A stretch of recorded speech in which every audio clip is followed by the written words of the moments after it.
talk about a couple things. One thing I wanted to talk about today, well, welcome, this is what, the May meeting of the South Florida Bee Association. We're going to talk about a couple things. One of the hot points of beekeeping right now is pest control operators versus beekeeper rescues. If you're not familiar with that, the University of Florida and the Department of Agriculture are working with beekeepers and pest control operators to come up with a workable solution for everyone involved. Beekeepers want to rescue bees, pest control operators want to make a living, and they don't want to compete. And they set up an agreement about 7-8 years ago that they thought was going to fix it, and it's become a little bit problematic among a very small group of pest control operators and beekeepers, and unfortunately their fight spills over to the small backyard guy that wants to just rescue 1 or 2 hives a year, or maybe 5 or 6 months a year. So the state and the University of Florida, I guess they're both the state, the Department of Agriculture and UF got together, they're writing up some new rules and regulations. And the only reason I bring that up is because I address stuff at the meetings that I get emails about. I get a lot of emails about this. Does anybody here rescue bees? Who I mean, I know most people in here, but who's already got bees in their backyard? Now you guys, I mean, are they? No. You're talking about your beekeeping. Oh no. Beehives. Beehives. No. Do you want to have beehives in your backyard? Well, I don't know that we're allowed to. Do you live in? I live in Dade County. You live in Dade County? Yeah. And you single family resident? Yes. You can keep bees. Do you have a homeowners association? No. Well, yeah, we live in yes. Is it? I mean, do you have a formal homeowners association that like makes? Incorporated from the city. So it's a city within Miami-Dade County that's incorporated.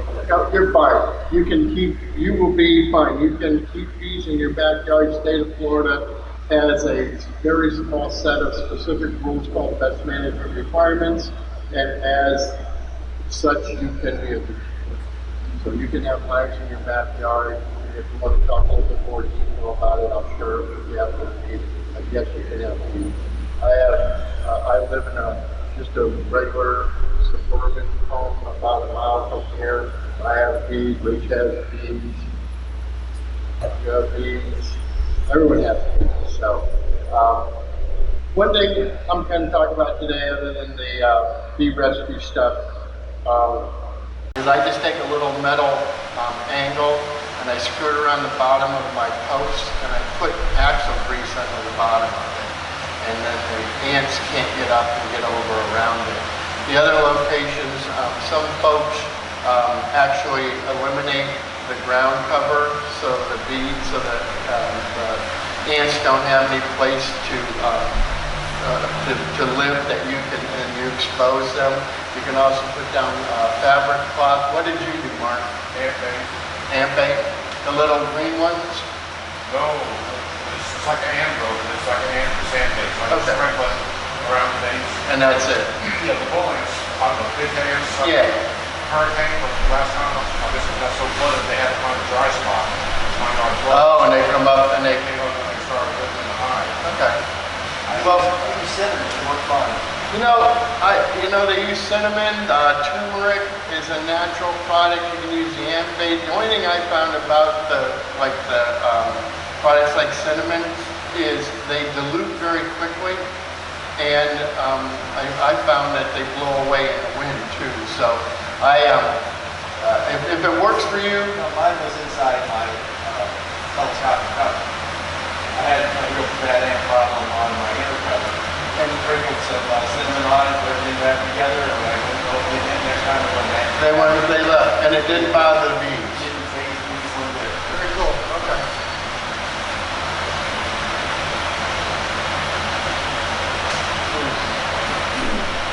Uh-oh. Control-Alt-Delete.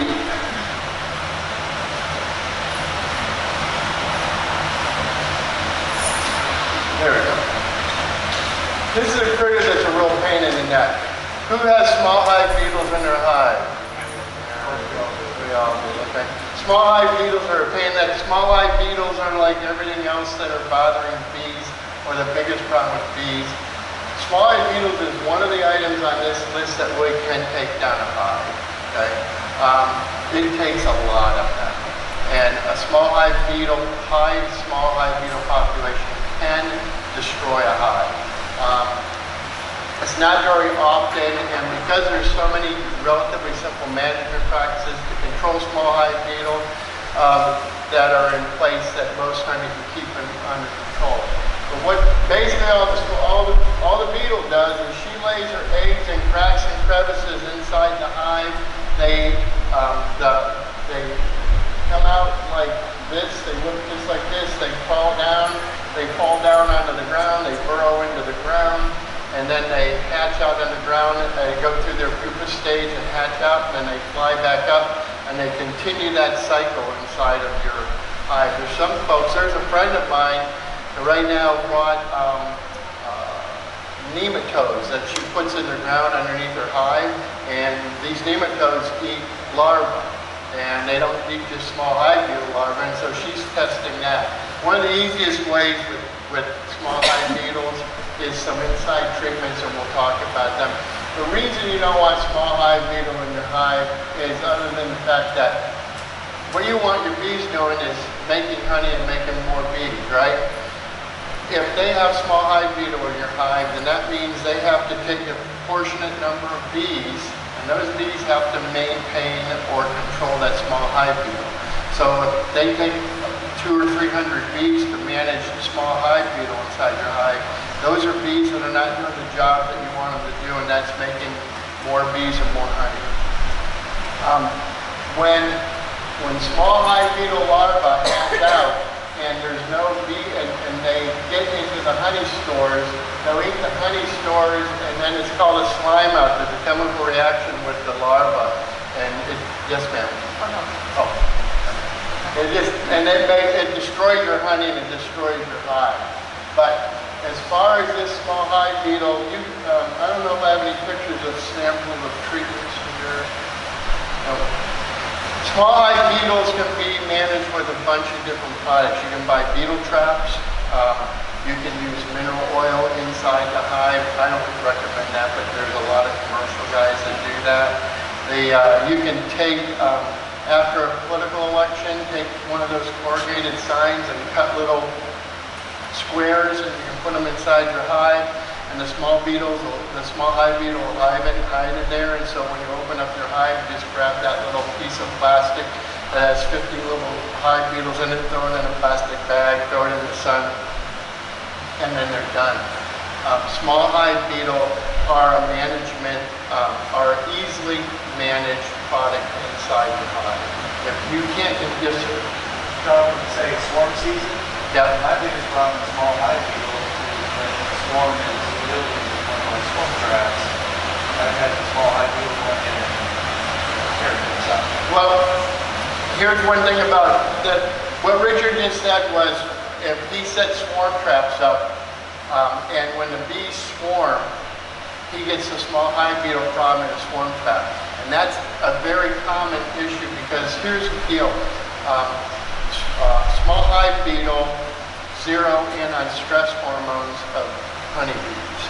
So when a hive is moving and a hive is in the swarm stage, there's a lot of stress inside the hive, and they sense that stress, and it brings them to that location. My response to that is that when I am taking my swarm to a new location, I don't use the same hive.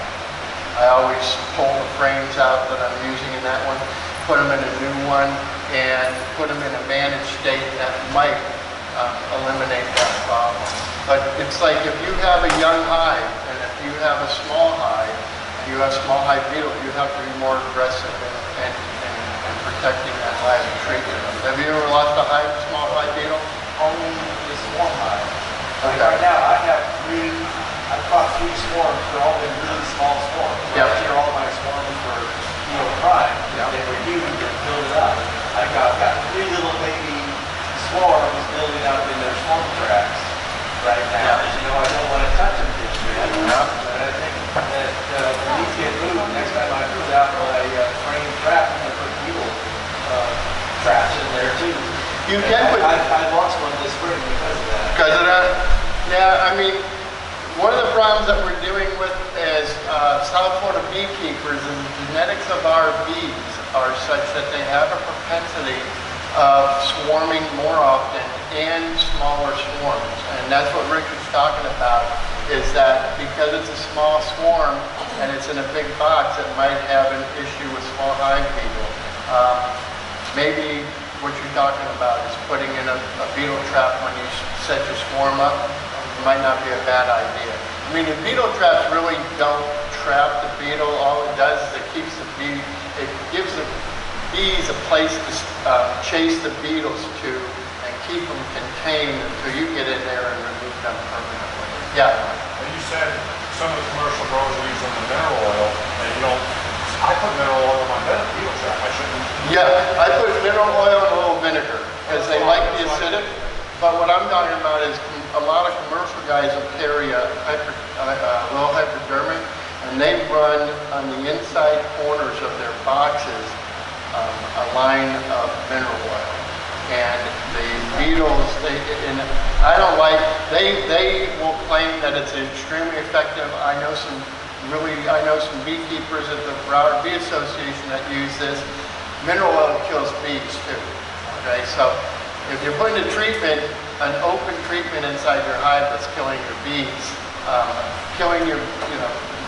we're going to get into that philosophy with grow in a few minutes, but treatment inside your hive, if you have treatment inside your hive that will address a problem without exposing your bees, then why would you use an alternate one? As beekeepers with 5 hives in their backyard, spending an extra 15-20 minutes in your hive is not a big deal, right? But if you're commercial growing out 1,000 hives, it makes a big deal. So they come up with treatment processes that are simple and easy for them. The guy that I know that does it will tell you that he finds dead bees on the box. You can always tell a dead bee that's been nuked by mineral oil because it'll still be in the bottom of your hive. Okay? The other bees don't touch it. I mean, it's like they know there's something wrong with it. And they don't normally leave something bad or dead inside their hive. But if you have dead bees in the back corners, because you're doing that oil treatment, they'll still be there when you do your next inspection and you have to clean them out. That's it right now for this. We're going to talk about the real problem that we about bees. This is my little thank you, everybody. So Dr. Ellis, Mr. Cameron Jack, who's now Dr. Cameron Jack, and Miss Ashley Morgenstern, which is now Dr. Morgenstern. She is now working in New Zealand, the University of New Zealand, and Cameron Jack is now a UF permanent professor. And these are the folks that I stole information for to put on these pictures. Give me 1 second, and I'm going to change this.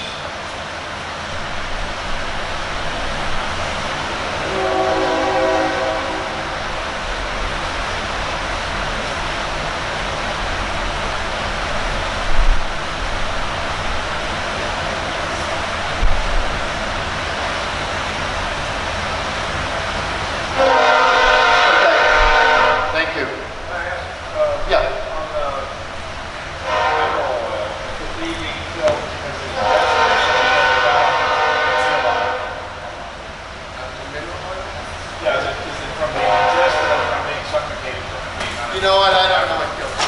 My gut feeling is it probably Yeah, it probably covers their spirals so that they can't breathe. I would guess that that's the case. I do not know, but I'll find out next time and I'll let you know. Okay. We're talking about Varroa destructor. Varroa destructor. I mean, the name in itself tells you a lot about what's going on inside the hive.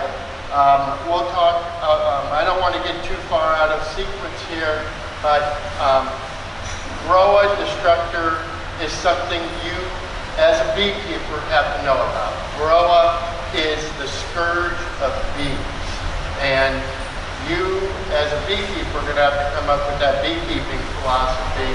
And part of the issue in South Florida is for a long time, we were able to get by with very little impact by Varroa. But I get more phone calls in the last year, maybe year and a half, when people say, hey John, my hive was strong, it was doing beautiful, it's the best hive I have, and now they're all dying. I think they got sprayed by pesticides. They're all falling out, they're all falling on the ground, they're all quivering, they're all shriveled up. I know it was a pesticide kill, and I'm not questioning that it could possibly be a pesticide kill, but the more research and the more you look into it, and the more you become a better beekeeper, you're going to find out that Varroa is something you have to know about, and you're going to have to really implement a management philosophy. If you don't, you're going to lose hives, okay? Now, if you're a backyard beekeeper and you have 3, 4, 5 hives, and you lose 2 or 3 hives and you still have 2 hives, it doesn't change the way you live, right? I mean, if you can reproduce and take those 2 hives and make 3 or 4 hives again, it's not a big deal. But if you're a commercial guy and you're already stressing out and killing 30% of your bees simply by the fact that you drive them 8,000 miles around the country pollinating with them, but then you add something in that kills 50% of them also, then Varroa becomes a serious issue. And it's probably the primary source of research inside of the university level of beekeepers throughout the world. We're real fortunate. We have 2 really strong programs. UF has a research program, and they just built a $6 million bee lab up in UF. So Dr. Jamie Ellis. And then we have another guy who's a friend of Dan Lewis, and this book here. A lot of times I bring up this name, Bear, okay, and everyone kind of scourges and gives you the dirty look, okay? And but Dr. Dick Rogers is the lead researcher for Bear, related to Varroa. Now, if you talk to Dr. Roger about Varroa as a researcher and his bees as a researcher, it's one conversation. But if you talk to him about a backyard beekeeper, he's just like us. He's got backyard bees, he manages bees, and he's also probably, the point is that we have in the southern part of this country, probably the 2 leading folks related to Varroa research, and they're working really, really hard to try and come up with a solution. These books are given to us for free by Bear. This is the best teaching tool I've ever seen for Varroa. So everyone take one and read it, and don't get scared. It's a management practice that you can fix.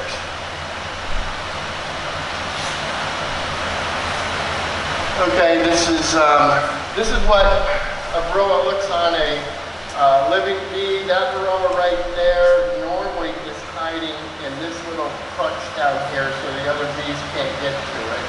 And I always like that Varroa compared to that bee would be like you carrying half of a soccer ball on you, okay, to give you the proportions of the size of that bee.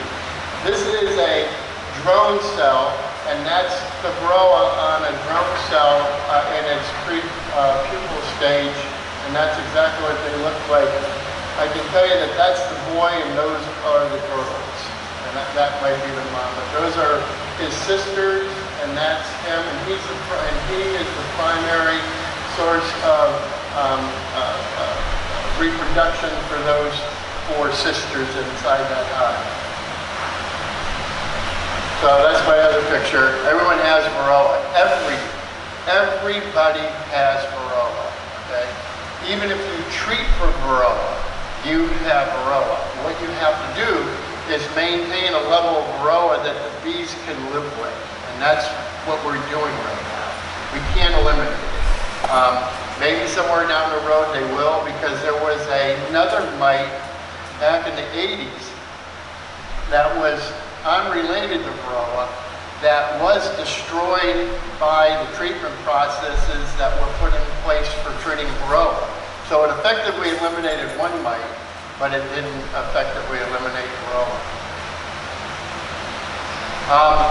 Varroa are natural occurring parasite on Apis cerana. These are all Apis mellifera. Fancy word for Western honeybees. Okay, our European Western honeybees are all Apis mellifera. This Apis cerana is an Asian bee. She's a little bit smaller, and they have almost a symbiotic relationship with the Varroa.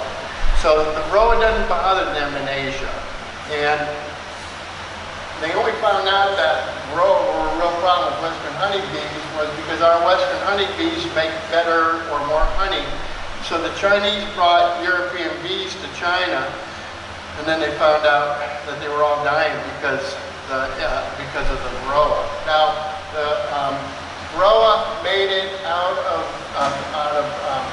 the eastern part of the world and made its way into Europe in about 1977, about 70, 75, and they've been embedded in Europe for a lot longer, maybe 10, 15 years longer than us. They also made the United States somewhere in the 90s, 80s or 90s. Brazil a little bit sooner than that. Hawaii used to be the primary source of queens in the world. The Kona Queen Company used to make a 500,000 queens a year. When Varroa got into Hawaii, it almost knocked their queen program down. The only place, this map's from 2001 or 2002. As of 2012, there was no Varroa in Australia. If you're familiar with Australia and their immigration and their import requirements, they are extremely strict. Okay, they would love you to be a visitor. They don't want you to stay, and they don't want you to bring anything with you. Okay, they don't want you to bring an old apple core. They don't want you to bring seeds. They maintain a very strong integrity of their own environment. There are now studies showing that there's possibility that there are Varroa in a small section of Australia, and they're taking extremely aggressive actions to eliminate it. I don't know if you can or not, but I think it's just interesting. That's the only place. There's a couple places in Africa and a couple places in Brazil that still report that they don't have Varroa, but if you talk to the researchers, they just think that they're not getting good data. So Varroa is here to stay. As of now, they're in the United States, North America, and South Florida. Here's the deal with Varroa. They live off of the bees, or parasites. So what happens is that, I'll condense this real quick, but basically what happens is an egg is laid. The Varroa know by the smell of the pheromones emitted from a cell dictate the stage of development. And the Varroa know when the cell is just about ready to be capped. So what happens is, just as the egg is laid, it starts to develop, and then at a certain period of time, which is here day 8, they say day 6 to 9, this mom right here comes in and she kind of hides up underneath the bottom of the Varroa. She has a snorkel. So she lays inside of the royal jelly and the bee bread, underneath and behind the bee. Now, if the bees are pretty good at this, if they see or know that there's some foreign object inside the cell, they won't cap it, or they'll pull the bee out and they'll kill her, okay? They don't want bad bees, but that's why the Varroa is so good and so good at reproducing in our hives, because she hides back underneath it and they can't see it.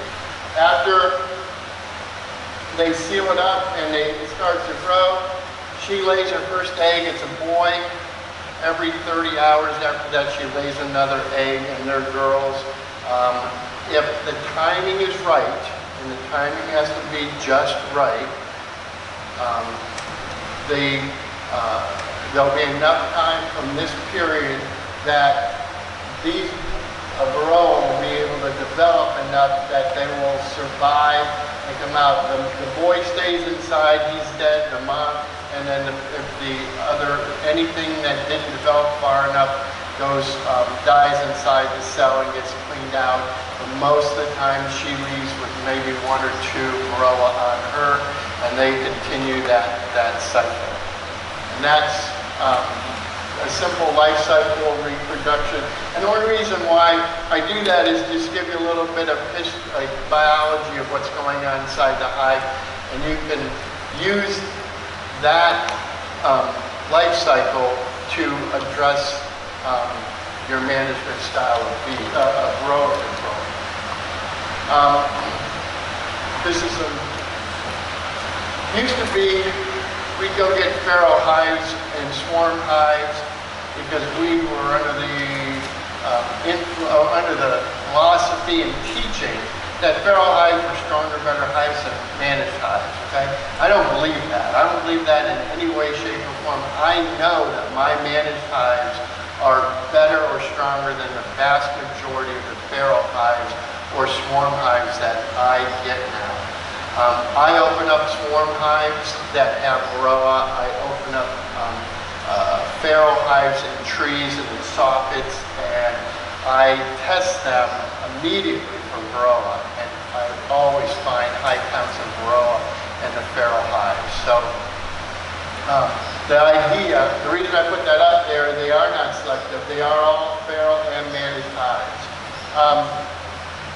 Some studies indicate they represent more than 50% of hive losses. There's actually a current study coming out of the University of Germany, or a university in Germany in conjunction with the University of Oregon, that attributes European losses of honeybee hives 80% to varroa. Okay?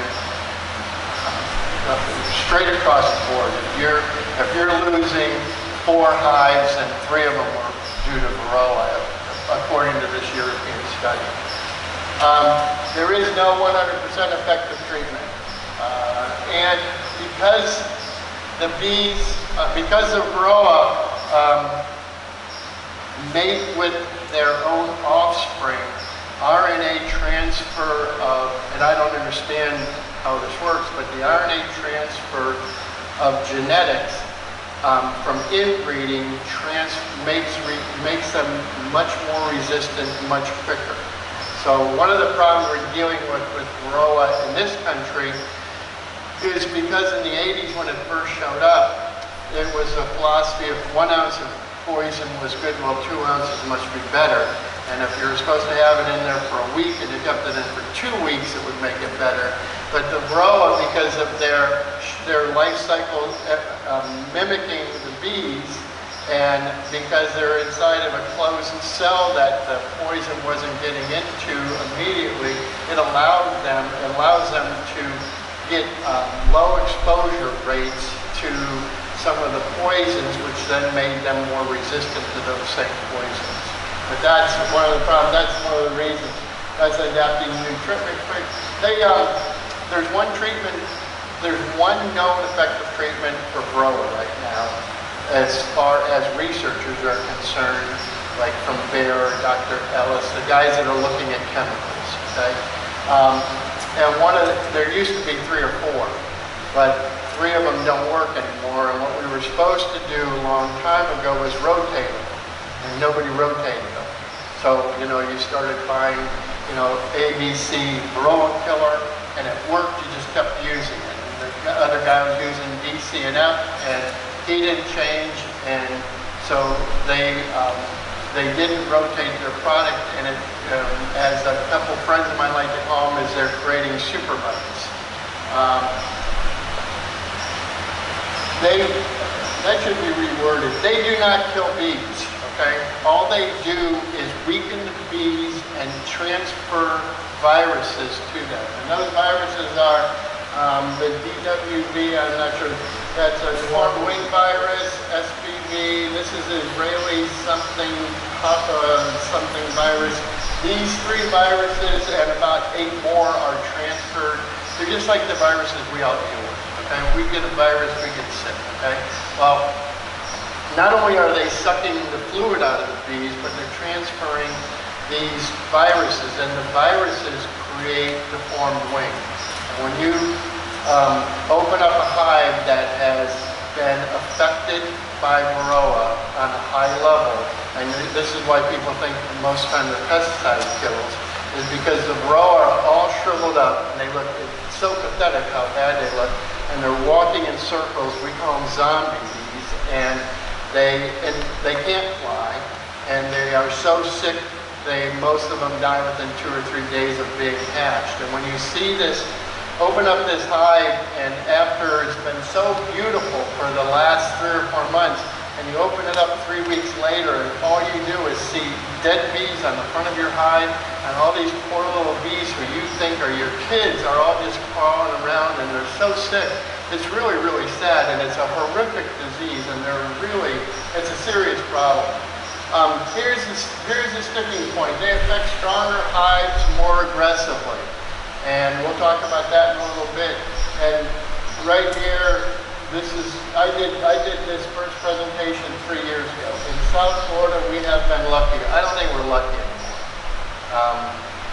We are dealing with varroa. The biggest problem that I think as a beekeeper and a bee educator is for me to impress upon people that varroa is a serious issue.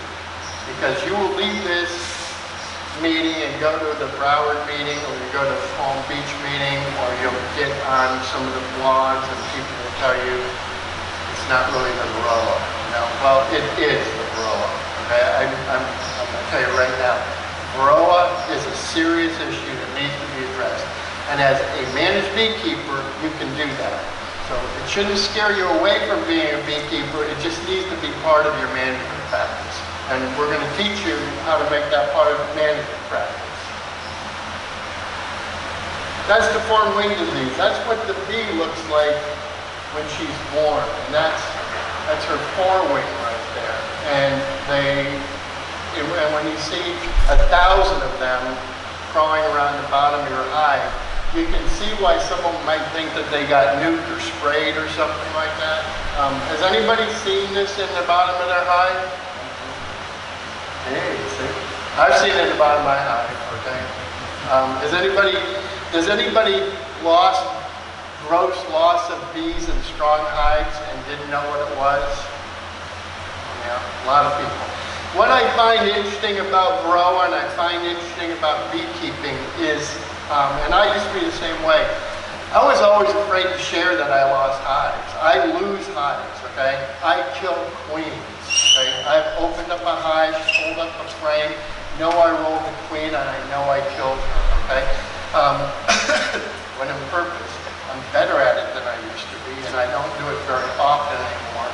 But as beekeepers, there's going to be stuff in your learning curve that you're going to come to terms with. And as you become better beekeepers, it's not going to be as big as an issue. So sharing the fact that you have problems with gross losses of bees is a good thing. It's good for the club. It's good for the new people that are becoming beekeepers, so they understand.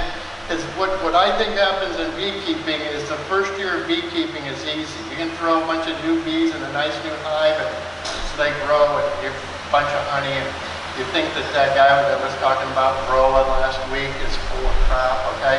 And then next year, all your hives die, and you're like, oh my God, what happened, okay?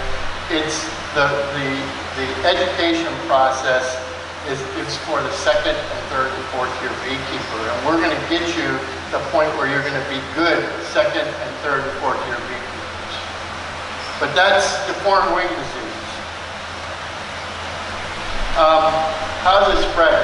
When the hive is sick and it's weak, it's vulnerable to robbing. So a bunch of bees come over and they're in there, and the varroa are still in the hive. So these nice strong bees come in there, grab some honey, and they grab a varroa and they take it back to their hive. Drifting. You know what drifting is?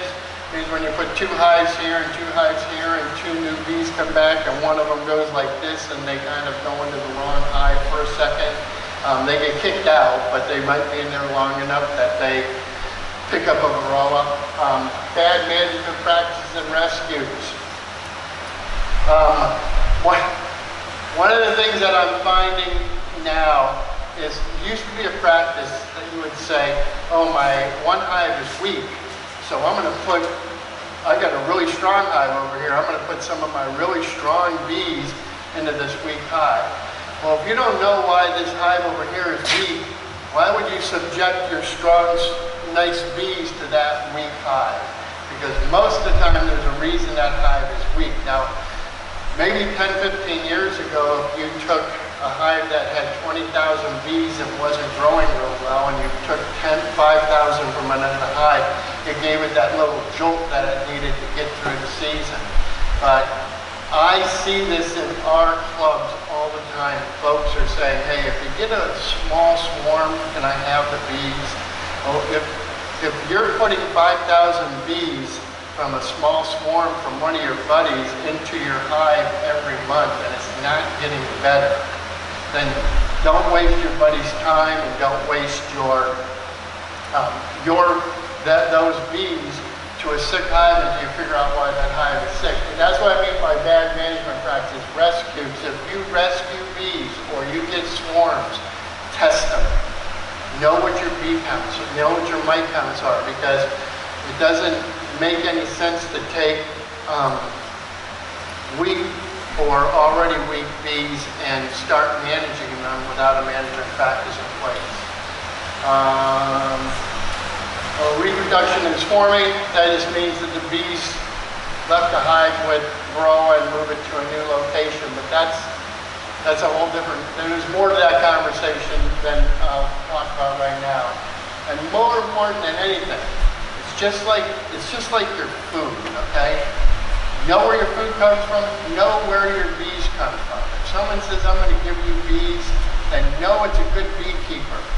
Right? If you're buying bees, know who's selling you those bees. This goes back even to rescues. If you're getting bees from a swarm hive, know if the hive is strong and know if they're good bees before you start putting them into or part of your existing hives. It's just a good management practice. You didn't talk about migratory beekeepers. You have you guys bringing in hives for pollination? Yeah.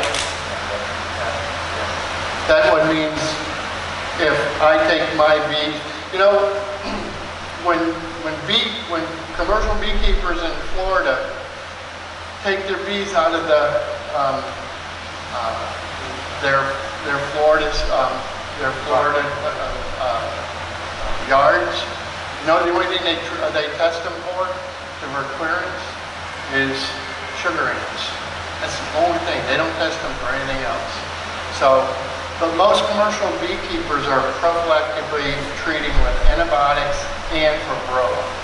Because if they get to California and that bee guy at the almond yard lifts up that lid and it's not full of bees and they don't look strong, then they put the lid back on and he doesn't get a check for that hive. So, but I think it's interesting. But that's how varroa spreads, is from moving hives all over the United States. I don't even know where they originally came in. They think they came originally into South Florida, probably through Jacksonville. Because we're a peninsula, it's kind of easy to pick out where it comes. Like if you're in the middle of the country, I mean, I guess things can come from all directions.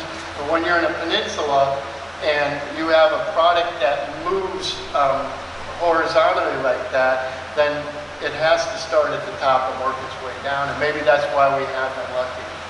Now this is my favorite line. I had a great hive, it built well all season, good brood, good food, strong bees, and then it went downhill fast. I think it's dead. I've heard that so many times. I'm not kidding. I've heard that not 100, 200 times. People calling me and said, I can't believe it. And they said, I know it was sprayed, I know it died. Well, here's the reason why. And this is this little chart. And this doesn't really matter much, but what, I'll show you with my hands, okay? This is your bees building up. These are your bees building up here, okay? Your bees start down here. This is January, February, March, whatever, and the hive is this strong. Now that flow starts, and we're all seeing it, right? Is everyone seeing their big flow? Is everyone's hives doing really good right now? Everyone's hives should be doing really good right now. If you're not, you have something wrong inside your hive. You need to figure out why they're not building, because this is a good time of year for bees. So your bees are building. Now you have varroa in your hive. Everyone has varroa in your hive. So the varroa are down here. So what happens is the bees start to build, and if you're laying more eggs and you're laying more babies, then it gives the varroa some place to hatch out. So the varroa and the bees follow each other on this curve, just like this, okay? But what happens is that now it's food, build, and then the bees level off, and the bees level off very, very quickly, okay? When that food stops, the queen knows food stops. Why make babies if you don't have food? If you need it, you don't want to waste the food because you need it for the winter. So you cut it off. So now there's no more new bees coming out. But the varroa are still building inside the hive. And they are, the bees, because the bees are hatching out 24 days later, the varroa builds faster proportionate to the bees. So now all of a sudden the bee population drops, the varroa population grows, and now we have this high mite count.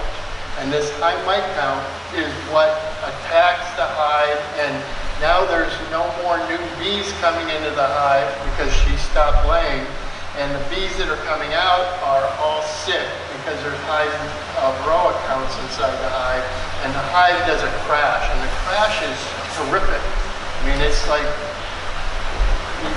unless you see it, it's kind of hard to explain, but it's a horrific loss, and the bees, and they collapse. Now, the reason they have those numbers on there is, the only way you know how your hive is doing is you have to test for varroa. And there's a lot of ways to test for varroa.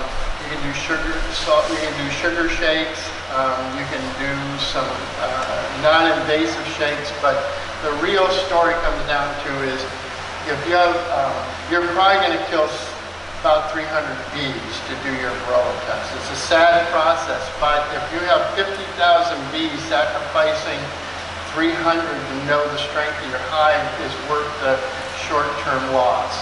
Now, so what you're basically doing is count how many varroa you have per 100 in your hive. So you get 300 bees, you put them in alcohol wash, you shake them, you pour them through a sieve, and you count the varroa. So if you have 300 bees and you find 3 varroa, that means you have 1 per 100. So that's your mite count. If you have mite counts under 3, maybe under 2, your hive is in good shape. Your bees are managing the varroa all right. Anything above that number, according to research, you should be instituting some kind of management program. The highest, this is 35 mites per 100. I've never seen it. The highest count I've ever seen in a hive, and it was a feral hive, was I counted 27. And that's horrendous. Most of the time, this time of year, your counts are going to be probably between 1 and 5. When you go into June and July, if you're not treating or you're not managing, your counts are probably going to be 7 to 10. And then if you go into August, September, and there's no treatment, then it's going to be probably 12 to 20. And at that point in time, your hive is done. If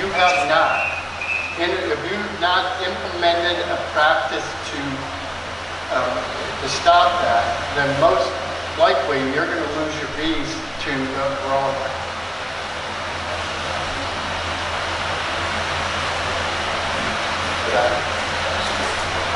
Twice a year test. Established threshold 1%, 2%, 3%. What affects the threshold? Size of colony, time of year, Are you a honey producer and the amount of cap brood? The only reason that affects it is that, the reason I put in money producer is many of the aggressive treatments you can't put in your hive when you're usually making honey, okay? Because the aggressive treatments, and we'll get more into that in a second, are hard treatments, are basically a chemical that's enough to kill the mite, but not enough to kill the bee. And it's a chemical that you don't want in your honey. So you can't harvest, or you shouldn't be producing honey when you have those chemicals inside your hive.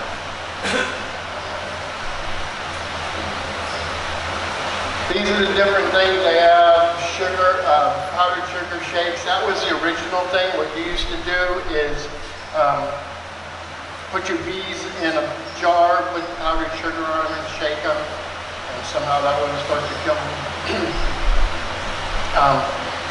Their cleaning action knocked the varroa off, and then they would then count the varroa the same way as the alcohol wash. The problem is that the more that they researched it, they found out that when you do a alcohol wash, you might count 3 bees or 4 bees. When you do a powdered sugar, you might find 0 to 1. So it's not as effective, and it's not a recommended treatment. There are a lot of backyard beekeepers that use powdered sugar as a management technique. I mean, all they basically do is shake powdered sugar all over, and it can't be, that if you do that, you have to be pure powdered sugar. It can't have any cornstarch in it. And the theory, and it does work, is that the bees clean the powdered sugar off of each other by eating it, and that cleaning action knocks the varroa off, and then you have a screen bottom board, and the varroa fall to the bottom and they can't get back up, and it's a way of managing varroa inside your hive. I haven't found it very effective. The alcohol wash is probably the most effective, or the ether roll are the same thing, and then sticky sheets. Those are when you are using some kind of treatment inside your hive, and you have a screen bottom board, and the varroa fall through the bottom board and get onto the sticky board. You get to count them. The varroa can't crawl off, and you get to count them, and that's the reason you put the sticky sheets on there, and that's a monitoring method. So now, this is what you're going to have to do as your beekeeping philosophy for varroa. It's like, are you a pollinator? Are you a honey thief? Are you looking for other products? Is it a hobby? Am I treatment free? What does treatment free mean? I mean, I like to know that because I can be an organic beekeeper and I can still put a bunch of chemicals inside my hive. I can tell you that right now. The term organic is a fast and loose term, not only with our food, but certainly for beekeepers. Are you a feeder, and what kind of equipment are you using? Because that does affect you as a beekeeper and also your philosophy. So if you're going to do something with varroa, you can opt not to do anything. I mean, you really can. So let's say that if they're right, we're losing half of our hives to varroa. If you have 4 hives, you might lose 2, maybe 3. Okay? But if you still have 1 hive, you might be happy with that. You know? Is that hive going to survive through the next cycle? And where are you going to get more bees? That's just my personal question to that. But your other options are hard treatments, soft treatments, and holistic or IMP, integrated management practice, IMP, integrated management practices. Hard treatments. Hard treatments is you cannot treat during a honey flow. And these are, this is from 2 years ago. There are some other products out there, but Mike Check, Apistan, and Apifar.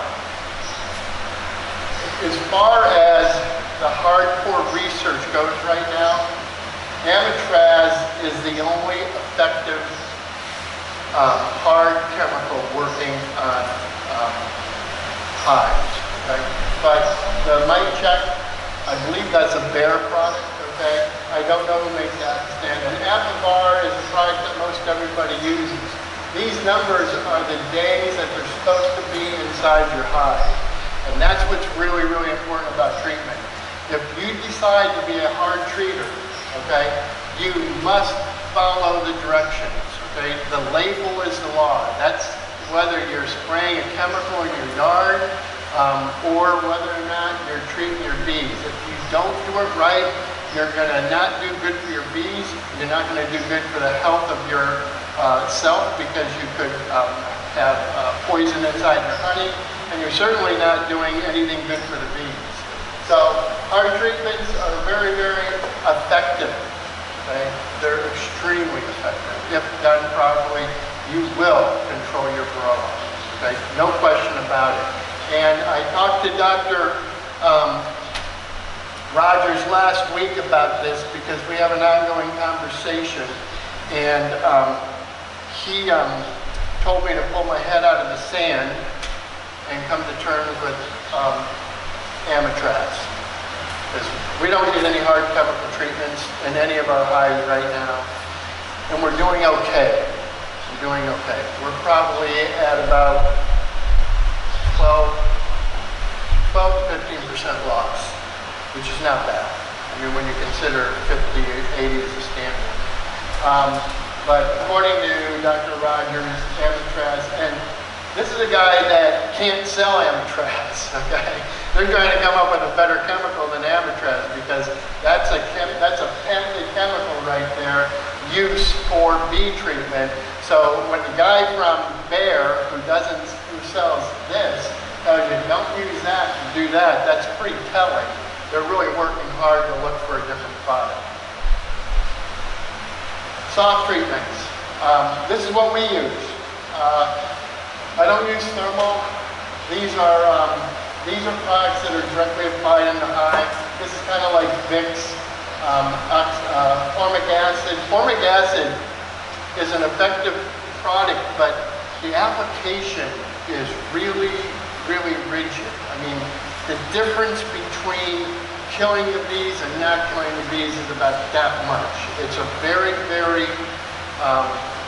formic acid can take a hive down pretty quickly.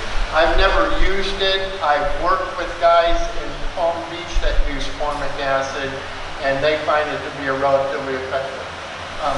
The product that we are researching and working really, really hard on, and we don't have enough data to support anything that I can tell you inside with high level of confidence that this is the right thing to do, but we're using vaporized oxalic acid. And we're using, and I'll tell you right now, as a beekeeper in my backyard, I'm not doing anything wrong. I can use vaporized oxalic acid at any level that I want to, okay? There is products being sold through Man Lake, which is a very, very specific amount that you're allowed to use. I find that the approved amount that's been set up between Bayer and the FDA for use inside of your hive is not an effective amount of treatment. It's not taking the mite count down. Essential oils, lack of standardization. One thing I want to talk about, you're going to read a lot of things. I'm going to tell you right now, the easiest way to apply oxalic acid is with a chemical fogger that's used to kill mosquitoes, okay? So you buy a brand new one, and you can go online, or if you want to talk to me, you just take a specific amount of oxalic acid, you mix it with a specific amount of a grain alcohol, you heat it to about 115 degrees, it dissolves, you put it in there, and you use that vapor inside your hive, and that vapor will kill the varroa. It does take the varroa down, and doesn't appear to have a gross negative effect on the bees. There's research that says that oxalic acid reduces the laying function of the queen. I don't know if that's true. The studies are incomplete at this point in time. But oxalic acid is a soft treatment. One reason I bring that up about the vapor thing, you'll read a bunch of essential oils. Anybody go online and watch the Fat Bee Man? I watch the Fat Bee Man. Okay. He's very entertaining. The Fat Bee Man uses essential oils in his treatment in lieu of formic or oxalic acid. I think he uses spearmint or peppermint. You have to be really, really careful about using products that haven't been tested before in a formal lab environment. Okay? Whether or not you like Monsanto or Bayer or the research that UF is doing, those guys are really smart, and they don't want to kill bees, because if Bayer sells you a chemical that kills bees, then you're going to buy the chemical, right? I mean, if you buy, what is that stuff from? What's the stuff you put on? Roundup, thank you. I mean, if Roundup didn't kill weeds, people that use Roundup wouldn't buy it. Well, if you buy stuff from Bayer and it kills your bees and it doesn't kill the mites, then you're not going to use it. So those guys have done the research. So you have to give them credit for the research, and you have to follow the label. But I asked Dr. Cameron Jack one time, because he's doing a lot of grower research, especially with oxalic acid and formic acid. And I asked him, I said,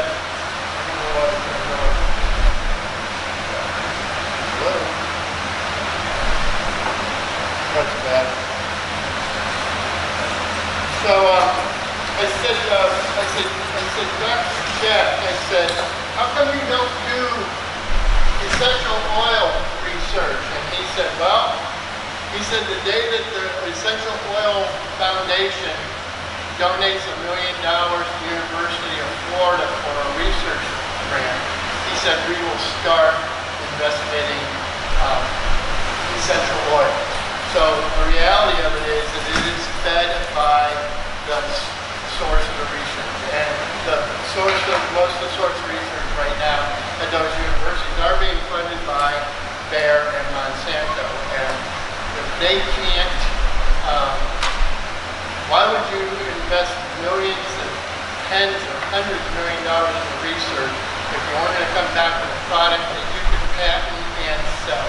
So it's understandable why they do that. But the reason I bring that up is because there's lots of standardization. You don't know, too much, thank you, John. Too much, I mean, they say, well, it's all natural. Well, arsenic and uranium are all natural, okay? And so you can overdose from essential oils. So you have to know the right quantity and the volume. So I'm a little bit reticent about it, and I can tell you that in November we will have enough data on our oxalic acid treatments. I will tell you that we have about right now 12% loss. We were at 7 or 8.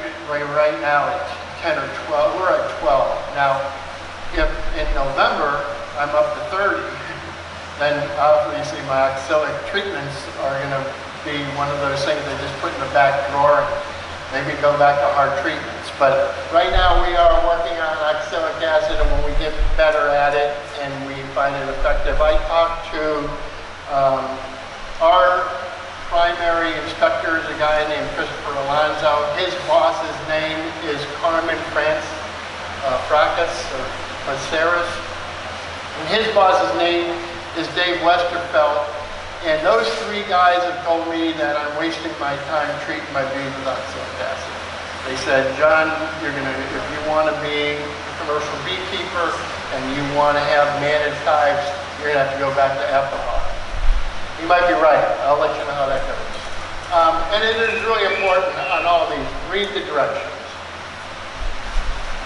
Do you find the varroa falling off the bees rough more or less immediately after treating the oxalic?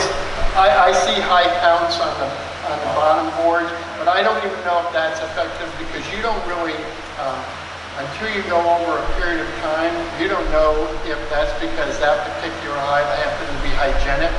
or if there was something else introduced. I mean, there's so many variables, but yeah, you do see losses, you do see drop almost immediately from the treatment.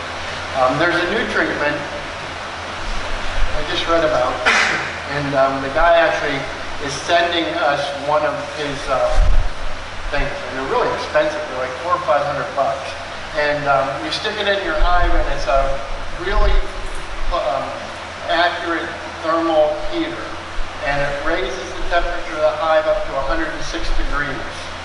Okay? At 106 degrees, it makes the bees mad, but it doesn't kill them. It doesn't affect the larval development, but it does kill a grower, and according to his research. So he's sending us one, and he asked us if we would do a test. So I told him what I was doing now, and I wouldn't be able to start doing it until November, but we're going to give it a try. The problem with it is, I shouldn't say problem, but it's demanding time-wise. You have to spend, it's not one of those things where you take amatraz sticks and put it inside your hive and then mark on your calendar 42 days later and take them out. It's not like you spray a little vapor inside your hive to take with auxilic or formic acid on it. This is something that you put inside the hive, and you got to watch it really careful for about 2 or 3 hours. And I don't know how many people have that much time, especially commercial guys. But it'll be interesting to see, but that's what they're doing. But so we're going to go back to now. It should be IMP. Okay, I always mess that up, but it's integrated management practices. Screen bottom boards. If you go back 2 years, maybe 3, Dr. Jamie Ellis was telling us that if we used screen bottom boards, okay, and broke a brood cycle, we could increase our grower recovery by 32%. They're not teaching that anymore, okay? But if you don't have screen bottom boards, and no matter what product you're using, if the varroa aren't dead or they're falling off and they're coming onto the bottom of the hive, then chances are the bees get a chance to interact with them again. So the screen bottom board provides the environment for the varroa to fall through to the ground and not reinfect the hive. It also gives you an opportunity to count them. One of the negative things is people say, well, if you have a screen bottom board, then it's easier for the small hive beetle larvae to get out, which is probably true. But if you apply a little bit of PAM oil to the bottom of your screen bottom board, anything that falls on it is stuck to it, so the larva or the small hive beetle larva or the varroa can't get off of it. And if you do get a few bees that sneak their way down to the bottom of the bottom board, down to that little inspection tray, they won't. Chances are they won't react negatively with whatever's down there. This right here, we have a good friend of ours that's in the queen rearing business in Florida. He will tell you that we shouldn't be treating for varroa at all, that varroa is not a problem, but this guy is a queen raiser, okay? That's all he does is raises queens. Well, if you raise queens, you break the brood cycle in your hive every 3 weeks, okay? Well, if a bee needs a new larva in order to produce, or a knight needs a new larva in order to reproduce, and you're breaking your brood cycle inside your hive every 3 weeks, there's no chance for varroa to multiply. So as a queen raiser, that works, but that's the reason why breaking a brood cycle does work. There's studies going on right now, Dr. Bill Kern, about African bees and why theoretically varroa are not bothering them. Varroa are problematic in all bee species, even I think it's Scelopetta, Apis mellifera, Scelopetta, that's the African genetic that we're talking about. African bees, your European bees probably split or want to split 2 or 3 times a year. Your genetics That's the genetics inside them. African bees are African hybrids, and the genetics that they transfer into our South Florida European stock want to split more often. And what Richard's talking about in his small hives and his swarms, how many people get swarms and they're small now? I get a lot of small swarms. I get calls on swarms that are like this big, you know, the little baby swarms. That is a propensity toward that genetic pool and those small bees. So if you are naturally splitting 4, 5, 6, 15 times, some studies, a year, then because of that breaking that brood cycle, you are effectively creating a natural break in varroa development. So in your own hive, if you don't want to pinch your queen or put a new queen in there, all you got to do is go in there with a a little queen cage, find a queen, stick her inside there, put a piece of blue tape on top of it, and tape it to the wall, and those girls will take care of her until they chew that tape off, which is going to take probably about, 10, 15 days. And you've broken that brood cycle. The perfect time frame is about 24 to 25 days, because that means everything in that hive is hatched out before she starts laying any new babies, okay? Now, if everything is hatched out and the varroa don't have any place to go back in to lay their eggs, then they're going to die because you've broken their brood cycle too. So breaking the brood cycle, requeening or splitting are really, really good products for hive management for varroa. The idea we were talking about survival stuff. If you're a beekeeper and you have 150 hives in your apiary and you just find that there's about a dozen of them that just do better than everybody, okay? Well, that's where you're going to get your queen stock from. And that includes if those bees seem to deal with varroa better than the rest of your other hives. Now, if you're a commercial guy and you're prophylactically treating, I don't know how you establish that differential, but you do know, everyone that has 3 or 4 hives knows that one of them is always doing better than the other, okay? And maybe 2 of them are doing better than the other 2. It's just a natural process. It's understanding why the other 2 aren't doing as well. Now, if you're a commercial guy and you're a hardcore beekeeper, the 2 that aren't doing very well are kind of like the bad plant in your garden. It's no different than a weed, okay? They get rid of it. Don't want them. If I got 100 hives and 90 of them are doing really good and 10 of them aren't, then the 10 aren't worth they're not worth the chemicals, they're not worth my time, they're not worth my effort. They'll nuke them. They'll get rid of them. They don't want anything to do with them. You don't have to do that in your backyard, but it's just understanding that inside your own backyard you're going to have strong bees and wing bees. They call them hygienic queens. That's just a fancy name for bees that they think have a propensity to cleaning each other. It's a known fact that Russian bees are more hygienic in the fact that they do clean each other, and there's thought process that if you have high Russian genetics in those bees, because they have a propensity to want to clean each other, not grow off of each other. This is a really good one here too. This is a really good one. This is drone comb management. We talked about early on in the life cycle. There are life cycles inside.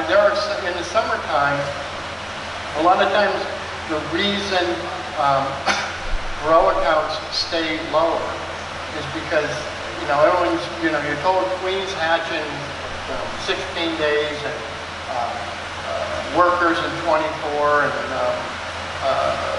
drones in 28 or something like that.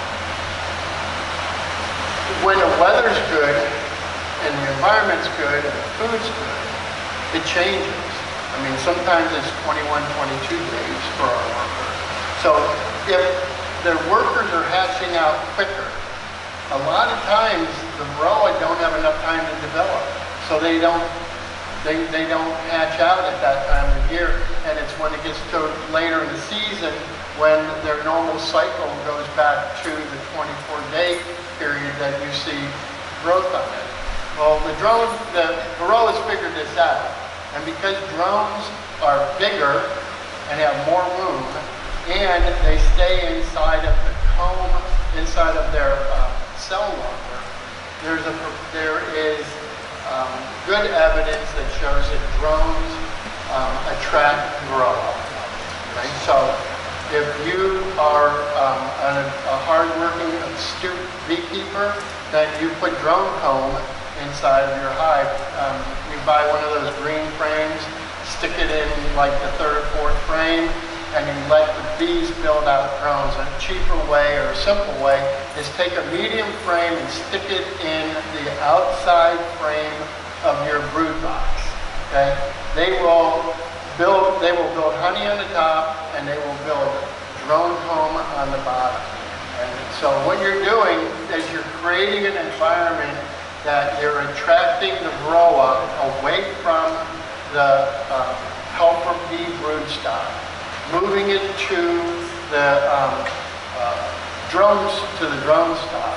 And then what happens is you wait till the drone cells are all capped, and then you just pull that little frame out and you hack those drones off, throw them in the garbage, and you've eliminated all of those Varroa from hatching out. Now, the downside to that is if you miss it by one day, then you just supercharge the Varroa in your hive. So you have to watch it real careful. So drone comb management is a very good mean. The powdered sugar treatments, that's when the people just shake, they pull the frame out, and they literally shake powdered sugar right on the bees and put it back in. And the bees go in and clean all the powdered sugar off from each other. A very, very good beekeeper is not with us in this club anymore. He's in North Florida, but Dan Novak is a past president of the Broad Bee Association. Dan swears by powdered sugar shakes to this day. He says he has no loss of hives to Varroa because of his powdered sugar shakes. I have no reason to not believe him. This is just a little chart that shows you the difference. These are tests of soft treatments: Hop Guard, Clean Hive, and oxalic acid. And this line here shows you if there's no treatment for Varroa and their growth in these treatments.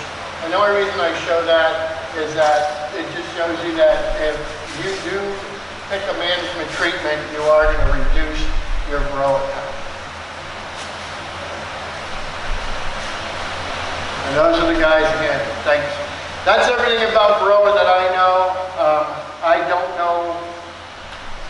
I know enough to be dangerous, and I know enough that I want you to still become beekeepers, but be good beekeepers, and come up with a management philosophy. Is anybody treating for Varroa now?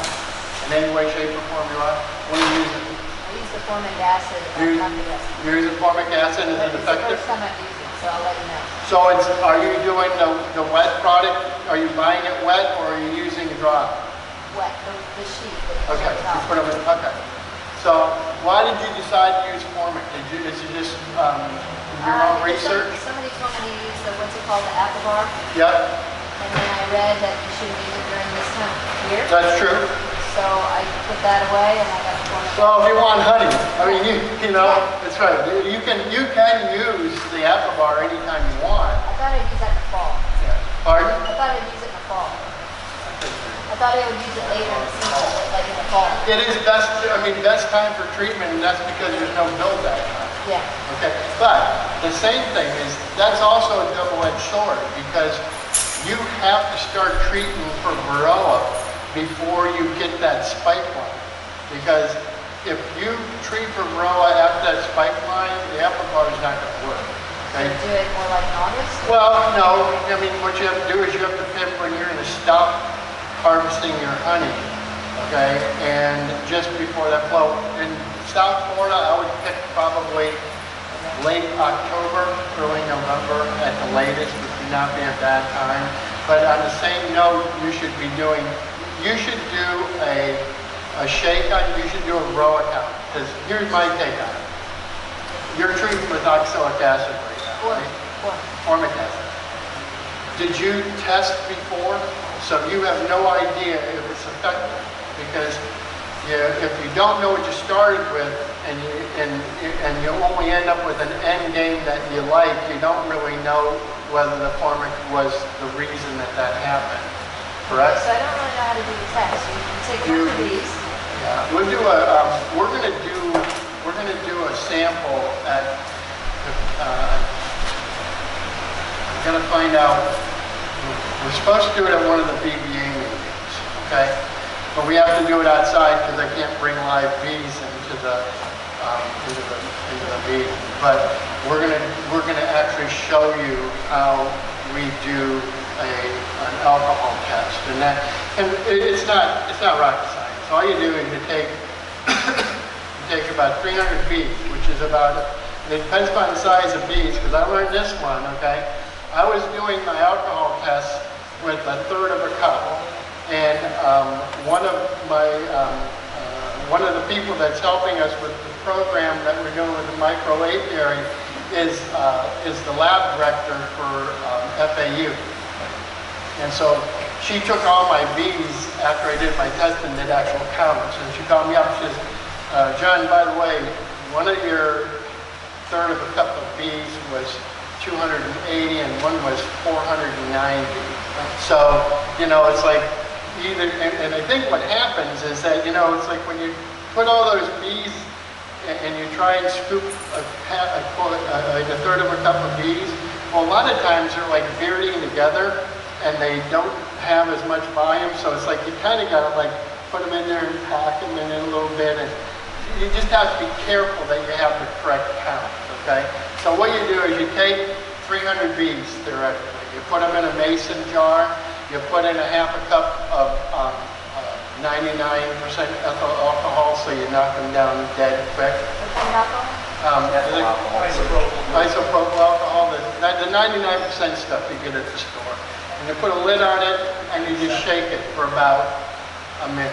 You don't have to shake it real hard, but just shake it for about a minute. And then what I do is I have a little piece of number 8 wire, and I take the mason jar lid out, take the lid out, and then I put the screen in. And then I go to Sherwin-Williams and they sell these little paint screens. I used to use coffee filters, but it takes like 20 minutes for it to drain through the coffee filter. And you pour this and you shake it pretty good, okay? And you pour it, and the liquid and the varroa fall off of the bees and come out, and you can see them inside the filter.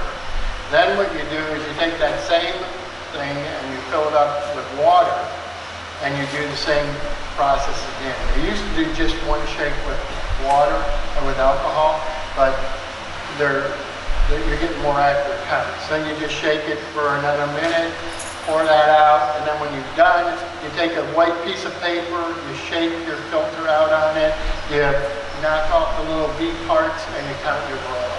And they're easy to count. You pick them out, they stand out like a sore thumb.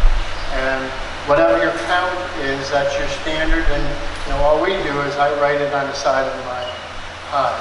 It's like I put, whatever, February 14th, 4, and it just stays there.